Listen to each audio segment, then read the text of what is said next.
Ihminen on kuin heitetty tähän maailmaan täynnä kysymyksiä vailla vastauksia. Mikä on elämän tarkoitus? Lapsuuden innostuksen jälkeen yleensä tulee niskaan kylmä suihku.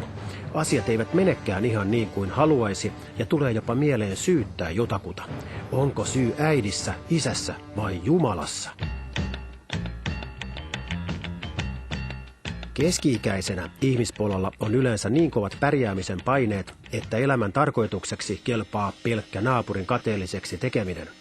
Vasta vanhuus tuo viisauden, mutta yleensä liian myöhään, sillä kukaan ei ehdi kuuntelemaan vastausta niin kauan kuin vanhus vielä muistaa joskus jotakin ajatelleensa. Rahasta ei ole elämän tarkoitukseksi, vaikkakin maallista mammonaa arvostavat salaa kaikki. Lapset ovat sen sijaan elämän suola, mutta totta puhuen heistä on paljon harmia vuosikymmeniksi. Parisuhde puolestaan on usein niin tyydyttävä elämän tarkoitus, että monet hankkivat monta suhdetta. Niin, loppujen lopuksi mikä tahansa toimii, kunhan muistaa syödä ravintoterapeutin ohjeiden mukaan.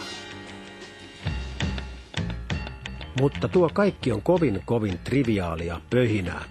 Olemassaolon perimmäinen tarkoitus on suurempi kysymys. Olemmeko me universumin valloittavan superrodun kehityksen alkuvaihe? Tai kenties olemme evoluution säällittävä harharetki tuomittu pieneen piipitykseen linnunradan syrjäisellä reuna-alueella?